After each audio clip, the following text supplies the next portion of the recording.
Hello everyone, a very warm welcome to my YouTube channel. Radhe Radhe. कैसे हैं आप सब और आप सबकी पढ़ाई कैसे चल रही है? I hope you all are doing very well. So जैसा कि मैंने आज जो है कंप्यूटर में सॉफ्टवेयर के बारे में पढ़ा, और इस चैप्टर में जैसे यूनिकोड है और सिस्टम सॉफ्टवेयर है, एप्लीकेशन सॉफ्टवेयर है, ऑपरेटिंग सिस्टम है, यूटिलिटी सॉफ्टवेयर हैं। तो इन सारी चीज़ों के बारे में ओएस के टाइप जितनी भी चीज़ें हैं तो वो सारी मैंने पढ़ी। जो कुछ मेन पॉइंट जो मुझे लगे कि हाँ ये वैसा होना चाहिए। मैं ऐसे पूरे के नोट्स नहीं बनाती हूँ। आप में से कई लोग मुझसे नोट्स मांगते हैं, तो ऐसे नोट्स मैंने बनाए ही नहीं हैं जो मैं शेयर करूँ। जैसे अब इसमें मैंने सिस्टम सॉफ्टवेयर का क्या कि ऑपरेटिंग सिस्टम है, लैंग्वेज है, ट्रांसलेटर है, मतलब लैंग्वेज ट्रांसलेटर है, ऐसे ऐसे ऐसे करके बनाए हैं।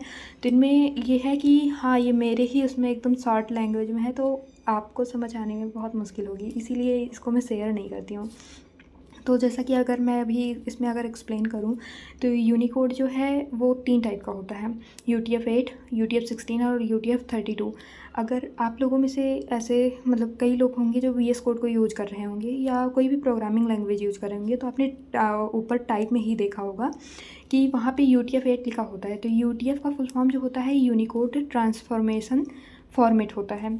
और जो UTF-8 होता है वो 1 बाइट, 2 बाइट, 1, 2, 3 एंड 4 बाइट में जो है यूनिकोड में क्या करता है, वर्ड्स को चेंज करता है। UTF-16 जो है 16 बिट में वर्ड को वो चेंज करता है, और इसको वर्ड ओरिएंटेड फॉर्मेट भी बोला जाता है UTF-16 को। फिर ऐसे ही UTF-32 बिट है। उसके बाद सॉफ्टवेयर में जैसे मैंने पढ़ा कि सॉफ्टवेयर है ये 3 टाइप के होते हैं। सॉफ्टवेयर जैसे application software, system software and हमारा जो है यूटिलिटी सॉफ्टवेयर। तो सॉफ्टवेयर का काम जैसे हार्डवेयर सबसे पहले मतलब इसकी लेयरिंग के बारे में अगर हम देखें कि ये कैसे सारी चीज़ें, तो hardware, system, application, then user आता है। और उसके बाद फिर जैसे सिस्टम सॉफ्टवेयर है, तो सिस्टम सॉफ्टवेयर में क्या क्या आते हैं, ओएस आता है और लैंग्वेज ट्रांसलेटर आते हैं। लैंग्वेज ट्रांसलेटर भी हमारे 3 होते हैं, एक असेंबली होता है, एक हमारा कंपाइलर और इंटरप्रेटर होता है। इंटरप्रेटर जो होता है वो लाइन बाय लाइन वो करता है कि जहाँ मतलब हमें प्रोग्राम में पूरे ये लाइन बाय लाइन एग्जीक्यूट करता है, एक लाइन को एक बार में ट्रांसलेट करता है। कंपाइलर जो है वो पूरे प्रोग्राम को, आपने जितना भी प्रोग्राम लिखा वो पूरे प्रोग्राम को एक ही बार में कंपाइल करता है। असेंबली लैंग्वेज का काम असेंबली लैंग्वेज को मशीन कोड में कन्वर्ट करता है। ऐसे ही ऑपरेटिंग सिस्टम के टाइप, जैसे कि किस टाइप में कौन सा चीज़ है। जैसे बैच ऑपरेटिंग सिस्टम है, तो सारे जैसे एक ही टाइप के जितने भी प्रोग्राम, काइंड ऑफ आप ऐसे समझने के लिए कर सकते हैं कि एक ही टाइप के जितने भी जैसे किसी टोकरी में फल हैं, आप सपोज करिए कि किसी टोकरी में फल हैं, तो मतलब कई सारे टाइप के फल हैं, सेब है, अनार है और ऐसे ही करके हैं। तो आपने उसमें जो है बैच बनाया। बैच कैसे बनती है कि सेब को एक उसमें और केले को अलग, अनार को अलग, मतलब हर एक चीज़ का, हर एक फल को अलग अलग करके, तो एक टाइप का एक बैच बना के उसको मॉनिटर क्या करता है कि बैच मॉनिटर सॉफ्टवेयर का यूज करके बैच ऑपरेटिंग सिस्टम काम करता है। ऐसे ही टर्न अराउंड टाइम है, तो टर्न अराउंड टाइम किसको कहते हैं कि जो इनपुट और आउटपुट, मतलब इनपुट से आउटपुट के बीच में जो टाइम लगता है उसको हम कहते हैं turn around time. Real time operating system जो होता है वो लिनक्स इसका एग्जांपल है। सिंगल ऑपरेटिंग सिस्टम में MS DOS आता है, और सिंगल यूजर ऑपरेटिंग सिस्टम में विंडोज़ आता है। मल्टी यूजर जो ऑपरेटिंग सिस्टम है इसमें यूनिक्स आता है, लिनक्स आता है और विंडोज़ 7 आता है। तो यूनिक्स से ही हमारा लिनक्स आया है, और यूनिक्स जो लिखा गया है वो C लैंग्वेज में लिखा गया है। और लिनक्स जो है ये ओपन सोर्स वो है, OS है, और इसमें इसको लाइनस टोरवाल्ड ने इन्वेंट किया था।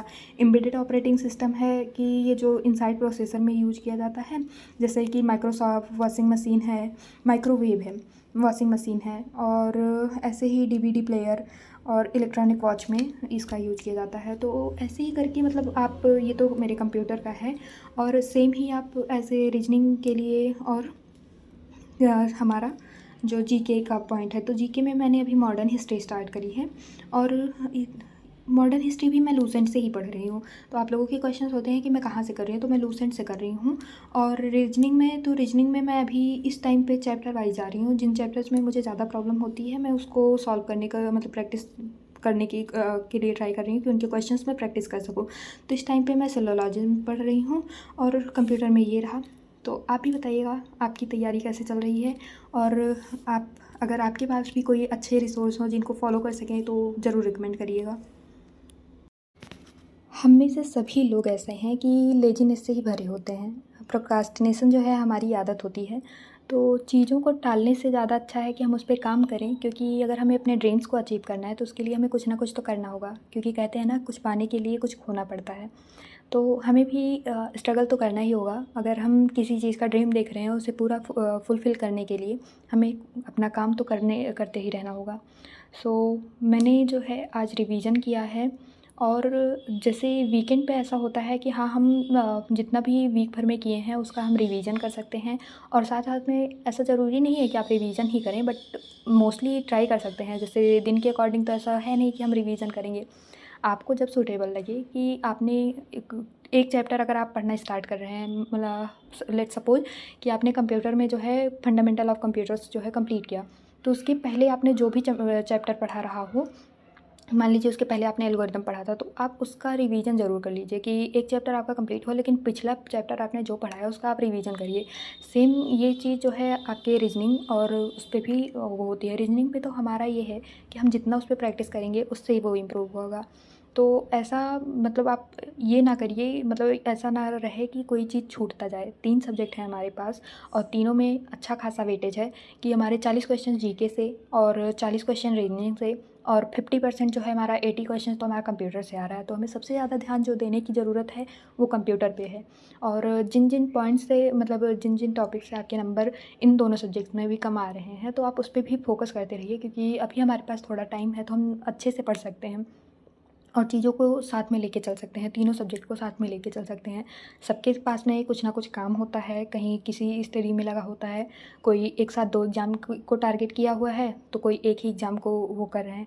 तो जिस पे भी करें आप, अपने काम में बहुत फ़ोकस के साथ करें और पूरा करें। Stay tuned, thanks for watching.